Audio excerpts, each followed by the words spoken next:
The Lump in the Darkness by Omar Cuellar. It all began the night Noah crashed into the mirror in his bedroom. He had gotten up to go to the bathroom and, without realizing it, tripped over a lump. When he turned on the light to see what he had stumbled over, he found nothing on the floor.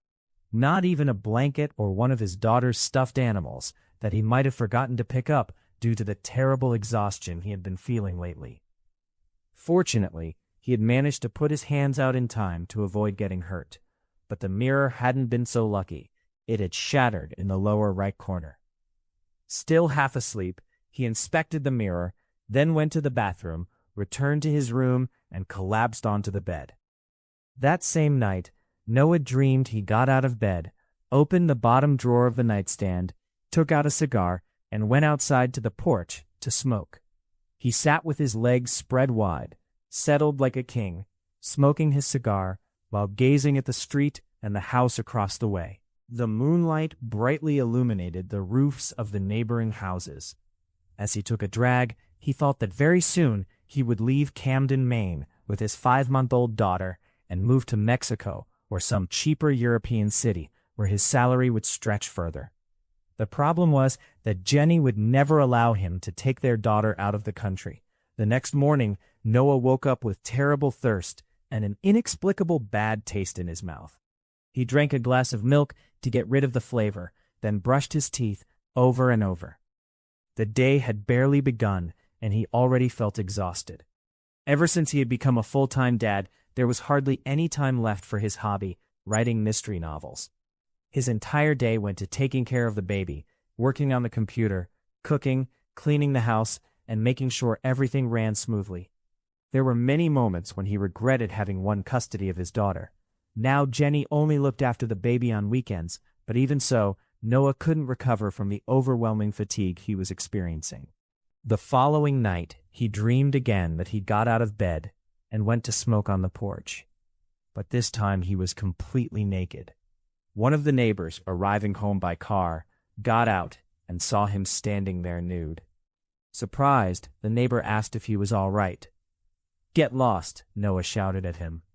Once again in the morning, Noah woke with that same unpleasant cigarette taste in his mouth. He went to the bathroom and rinsed his mouth repeatedly. Before he could even pick up his toothbrush and toothpaste, the phone rang. "Hello, this is Noah." "Hi, Noah. How are you? I was worried about you last night. Tell me, did I do something to upset you? Are you still mad about the other time when I couldn't?" Noah hung up the phone and froze with fear. He rushed to his bedroom and opened the bottom drawer. There were the cigars. That was when Noah began to feel truly terrified. Noah didn't smoke. When night fell again, Noah couldn't fall asleep. He tossed and turned in bed.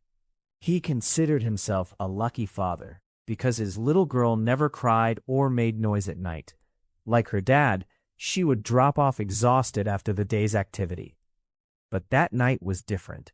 Noah had just realized he was sleepwalking, and he was afraid that if he fell asleep again, he would go out to the porch to smoke, perhaps naked again, something that would undoubtedly cause trouble with the neighbors and jeopardize custody of his baby.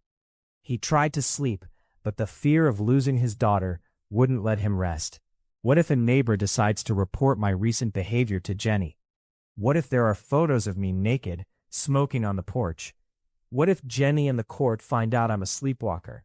How could a sleepwalking father take care of a 5-month-old baby? Enough.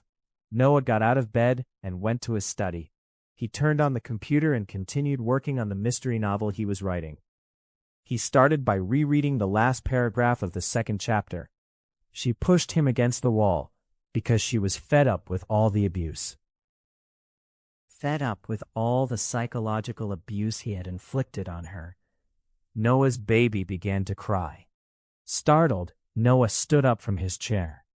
The baby never cries at night. The baby never cries at night. Something's wrong. Noah ran to get the baby. He picked her up and comforted her.